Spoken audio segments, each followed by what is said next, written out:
Station mopping about là. It's not a coin, sir. It's a promise.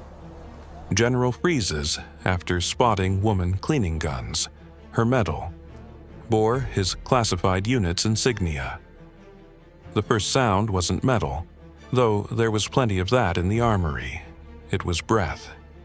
Steady, measured, like a metronome in a quiet room. Then came the rhythm of cloth over steel, a soft hiss of oil, the faint click of a field strip done from muscle memory. She stood at a spotless workbench under the hum of fluorescent lights, sleeves rolled, hair tucked back, hands moving with a calm that suggested she belonged to the ritual more than to the room. Major General Daniel Harker stepped through the doorway and stopped as if he'd walked into a wall. Pinned to the woman's chest, subtle, unassuming, catching a sliver of light, was a medal. Not standard issue, not public. A coin-sized disc with a sunburst engraved so shallowly you'd miss it if you weren't looking, with an inner ring of 6 points and at its core, a tiny mark shaped like the negative space of a keyhole. Harker knew that mark. He'd ordered it never be made. "Where did you get that?" he asked, voice low, as the woman's cloth paused over the weapon. She looked up, calm hazel eyes meeting the general's. "Sir," she said, "that's a long story." In 8 hours, the base would be under lockdown. A transport would try to lift off with no flight plan, and a convoy would be halted at the east gate with its hazard lights strobing in the dawn.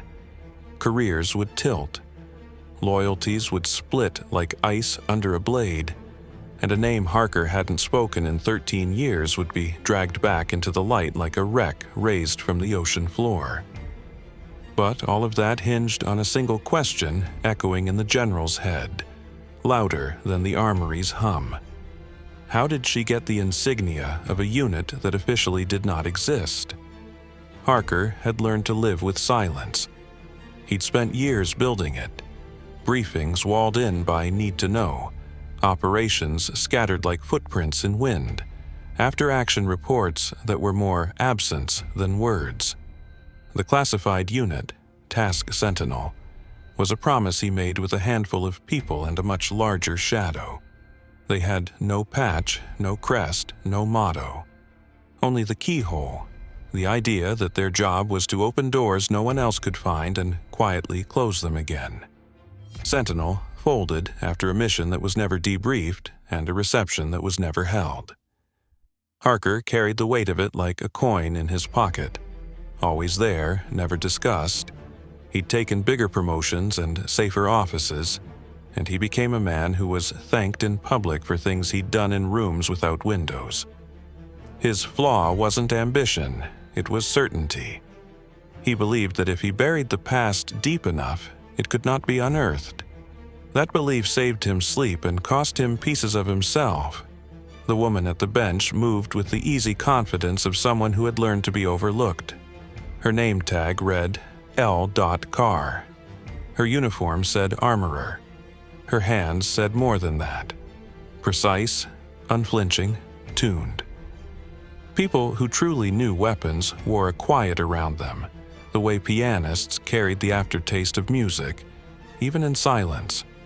She wasn't supposed to be here, Harker thought. Not with that medal, not with that symbol. "Sergeant Carr," Harker said, stepping closer. "Where did you get that coin?" "It's not a coin, sir," she replied. "It's a promise." She set the rifle part down, wiped her fingers on a cloth, and unpinned the disc. She placed it gently on the bench between them, like a memory almost too fragile to touch. "I was asked to keep this hidden until I met the person who could answer a question for me," she said. "You're the person." Harker didn't touch the disc. "Who asked you?" "Someone who said her call sign was Marrow," Carr said. "She told me to wait. She told me to learn. She told me one day I'd recognize the man who would stop breathing when he saw this." Carr tilted her head. "Sir, you've stopped breathing." The name Marrow cracked something open. In Sentinel, everyone had a call sign. Marrow had been the unit's conscience, the analyst who saw patterns as if the world were made of threads she could braid with thought. She'd vanished the week Sentinel dissolved. "Why now?" Harker asked, the question double-edged. "Why reveal the coin? Why come here?" "Because the thing she warned me about finally moved," Carr said. "And because I think you buried something you didn't mean to." They walked the base under the late afternoon sun, Harker's aides falling behind at a look. Carr spoke in carefully clipped facts. A transfer from a small stateside armory, where she'd kept her head down and her scores up. A quiet mentorship that began with a woman she met at a community gun range. Sharp-eyed, kind, a mind like clean glass, who called herself Marrow. A series of tests that didn't look like tests. Field stripping under stress, pattern recognition puzzles disguised as crossword grids, weekend hikes that turned into navigation drills with no compass. And then, one day she was gone, Carr said. No goodbye, just this. She tapped the disc hanging again at her collarbone. And a sentence, "When you find him, ask him what he locked in the room with no windows." Harker's jaw tightened. "You're sure those were her words?" "I wrote them down the moment she left." Back in his office, Harker stared at the photo locked in the bottom drawer. 6 figures in blurred camo, faces turned away, taken on a rooftop he could still smell when it rained. A cracked balcony. A door with no handle. The final Sentinel operation. He hadn't locked a person in that windowless room, he had locked a decision. Sentinel had been sent to retrieve a ledger, names tied to movements that, if exposed, would collapse fragile agreements across borders. But the ledger came with a cost. Extracting it meant burning a source in place, a man who had given them everything in exchange for a future he would never see. Marrow argued to pull him out anyway. Harker told her no. They took the ledger and left the source in his city, a ghost limited to the streets he already knew. The aftermath was clean on paper and muddy everywhere else. "General?" Carr asked gently. "If Marrow is alive, she's in trouble." "Why?" "Because the pattern she told me to watch for is starting. A series of transfers, parts orders, training rotations that look normal in isolation. But she said if they synchronized, same week, 3 bases, southeast corridor, it meant someone was resurrecting a dead unit without authorization. I ran the numbers on my own. The synchronization hit yesterday. You're saying Sentinel is being rebuilt. I'm saying something with the same bones is being assembled, sir. But they're hiding the ligaments. And the people they're pulling? They don't know what they're stepping into." Harker's aides returned with printouts before he even asked. The transfers were innocuous, the orders tidy, but the timing sang. "Who's orchestrating this?" he asked. Carr slid a folder across his desk, a name he recognized for all the wrong reasons. Brigadier Kell, a climber, brilliant, efficient, allergic to oversight. "And Marrow?" Harker asked. Carr's thumb hovered over the metal. She said, if the pattern lit up, go to the place with the hum. I figured she meant armory lights. She also said, the person you want will walk in like he misplaced the past and is here to borrow yours. You did. Harker felt the room tilt. Carr wasn't just a messenger, she was a test, and he knew who had designed it. They met Kell the next morning in a conference room that looked out over the airfield. Kell smiled with perfect courtesy, offered coffee, and slid a briefing packet across the table. New Readiness Initiative, Inter-Unit Synergy, a pilot program to get the right skills in the right places fast. Pages of clean fonts, no keyholes anywhere. Harker let the coffee cool untouched. Where did you get the authority for concurrent transfers on that timeline? he asked mildly. Kel's smile didn't move. From a stack of signatures I collected carefully, sir. And what are you calling your initiative? Vanguard, Kel replied. Carr watched Kel the way one watches a safe cracker, hands, eyes, breath. Sir, she said to Harker, as if asking permission to speak freely. At his nod, she turned to Kel. What does Vanguard unlock? Kel's gaze flicked to the disc at Carr's collarbone. The smile thinned, not quite gone. Old superstition, he replied. Some of the senior officers like to joke about keys and locks. Keys open things, Carr said, but they can also turn to seal. Kel's eyes touched Harker's. In that glance was an unspoken message. I know what you used to run, and I know how to build it cleaner. Harker closed the briefing packet. No operations move without my sign-off, he said. Freeze your transfers. Stand down on training evolutions that require anonymous authorizations. Provide me the list of your personnel by noon. Kel's shoulders rolled a fraction, the motion you make when you choose your heel. Of course, sir, he said, and left. Harker and Carr stared at the airfield where heat shimmered and wings slept. He's not going to stand down, Carr said. I know, Harker replied. He's going to try to move faster. And Marrow? Carr asked. Harker finally picked up the coin. The metal was warmer than it should have been. He flipped it, and for the first time Carr saw the back, engraved with a single phrase. If you're reading this, we ran out of doors. Marrow always believed the right truth, told at the right time, could reroute a river, Harker said. But she also built lifeboats. At 3:20, alarms rippled across the base. Quiet, contained. The kind meant to reach ears without panic. A flight line crew had flagged a transport prepping for departure without a filed plan. On the manifest, 4 soldiers redirected to a temporary training detachment. The authorizations were legitimate on paper and hollow everywhere else. The call sign attached to the package was a ghost from a closed file. Harker and Carr reached the hangar as the crew chief, nervous and young, explained he'd received late-night orders he didn't feel right about. The transport's engines were cool. Someone had hesitated. Where's Kel? Harker asked.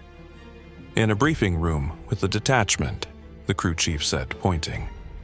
They found Kel with 3 operators, good men who didn't know they were chess pieces, and a 4th who looked like a shadow pasted into a uniform.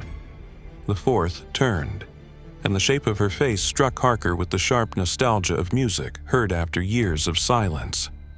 Marrow? He said. She was thinner, cheekbones like parentheses around eyes that hadn't slept, but the mind behind them was unmistakable. Hello, Dan, she said, skipping the rank. You took your time. Carr's breath hitched. Relief and fear collided in her chest. Kel moved between them slightly, as if the geometry of bodies could grant authority. General, we're within regulation. We have a green path. No, Harker said. You have a map you drew yourself. Marrow lifted a hand. Kel, would you give us a minute? Ma'am, we're on a timetable. Kel, she repeated, and something in her voice made the word a key turning. He stepped out with the operators, door closing gently behind them. Marrow leaned on the table. I had to bait him, she said to Harker. He's building what you built without rules and calling it progress. I tried to cut the ligaments quietly. He moved me into the machine. So I made the machine too visible to ignore. You put yourself on that manifest, Harker realized. I put myself where you'd find me, she said, because you're the only one who can shut this down without the roof caving in. But there's a price. Always, Harker said softly. What is it? You have to open the room with no windows, she said. You have to tell the truth about Sentinel. Harker felt the weight of 13 years settle on his shoulders, not like armor, but like a wet coat. If I do, the ledger's cover blows. The bargains we protected get questioned. People who trusted silence will feel betrayed. People were already betrayed, Marrow said, voice gentle. They just didn't have words for it. Carr spoke for the first time. Sir, if we don't stop Kell now, he won't need your ledger. He'll write his own. Silence held, tight as a pulled wire. Harker could feel the door he'd sealed so long ago. He could also feel the base around him, its people, its oaths, its hum. He looked at the metal in Carr's hand. A promise. At dawn, Harker stood on the hangar floor in front of Kell and a half-circle of officers from across the base. Ops, legal, medical, logistics. Marrow stood to one side, Carr to the other, the disc at her collar catching the new light. This won't be tidy, Harker said, and the room understood he wasn't talking about schedules. 13 years ago, a unit operated without colors, crest, or public acknowledgement. We accomplished difficult tasks under unforgiving circumstances. We also made decisions that traded transparency for speed and quiet. I authorized those decisions. If you are owed an apology for the questions those choices created, consider this the beginning of it. Murmurs moved like wind across tall grass. Kell listened, expression politely blank. We are not resurrecting what we buried, Harker continued. We can't pretend we can have the effect without the cost. If we build teams to do the hard, quiet work, we do it with oversight and ethics welded into every layer. Not because it looks good in a briefing, but because otherwise we become what we claim to defend against. People who believe their certainty makes them right. Kell's smile returned like a blade turning. Sir, respectfully, you're arguing to tie our own hands in a moment that requires speed. I'm arguing to keep our hands clean enough that we remember what they're for, Harker said. Kell glanced at the officers. We have authorizations. You have signatures obtained by stratagem, Harker replied, and you used a classified call sign to grease paperwork. That's over. Legal cleared her throat. General, if what you're saying about the call sign is true, it is, Marrow said, stepping forward. I should know. It used to be mine. Kell's head turned, surprise finally piercing the composure. You told me you were a liaison. I told you what you needed to hear so I could see what you'd do, Marrow answered, and you did exactly what I feared. Harker faced Kell, the room suddenly very still. Stand down. Return the personnel to their units. Submit your full operational concept to oversight by close of business. If you refuse, I will pull your command and open an inquiry that will air every corner you've kept in shadow. Kell weighed the math, the ambition against the risk. He even looked for a heartbeat at Carr, as if the quiet woman might offer an easier path. But Carr only met his eyes with steady calm. Kell exhaled. Understood, sir, he said. The word sounded like metal set down instead of dropped. The day softened into evening. The transport went nowhere. The base returned to its hum, though the hum felt different, as if people were breathing deeper. Harker sat on the steps behind the hangar where the wind smelled faintly of jet fuel and distant pine. Marrow joined him, lowering herself slowly, exhaustion pooling around her like a shadow that finally stopped running. You did it, she said. No, he replied, we did enough for now. She smiled, then looked at Carr, who stood a few yards away, face toward the horizon, metal in her fingers. She's good. She's better than good, Harker said. She's patient. Marrow nodded. I found her cleaning rifles at a community range on a Saturday morning when the place was empty. She wasn't racing anyone. She was making each piece right. I thought, here is someone who believes in quiet excellence. She reminded me of Sentinel without the ghosts. Harker turned the coin over in his palm. If you're reading this, we ran out of doors, he read softly. Marrow's smile tilted. I always did like leaving myself notes. What did you do after Sentinel folded? Harker asked. Watched patterns, she said. Taught 3 kids to tie their shoes, grew tomatoes. Missed the version of us that could have been better. That's why I built a back door, a way to get your attention without burning the building down. Harker walked over to Carr and held out the medal. You kept your promise, he said. Now I'll keep mine. Carr looked down at the disc and then up at him. What promise is that, sir? To do the hard thing in the open, he said. To say the quiet parts where they can be heard. She nodded, eyes bright but steady. Then I'll stand the watch. A week later, the base held a briefing that wasn't triumphal and wasn't secret. They laid out new protocols, oversight braided into speed, ethics into authorization, transparency into necessity. They didn't pretend it would be perfect. They promised to listen when it wasn't. Kell took a reassignment that looked sideways more than up. He didn't fail, he was too skilled for that. But he learned that momentum wasn't the same as direction. Marrow stayed long enough to finish the work she'd started. Closures filed, back doors sealed. The ledger, yes, that ledger, placed where it could be referenced without being weaponized. Then she left a note on Harker's desk, handwritten in neat, unadorned script. Dan, the room with no windows isn't a confession booth. It's a place to make promises you're not allowed to break. Build those into the walls, and the next person won't need a keyhole at all. M. The morning after she left, Harker walked into the armory. Carr was at the bench again, the ritual of cloth, oil, breath. He stood in the doorway, listening to the rhythm that had started everything. Sergeant Carr, he said. Sir, how would you like to help design something new? He asked. Something that remembers what the old thing forgot. She turned, cloth in hand. I'd like that very much, she said. He pinned the medal, not as a secret, not as a legend, but as a reminder, inside a small frame set on the armory wall where the light could find it without fanfare. No inscription, just the disc with its shallow sunburst and its keyhole.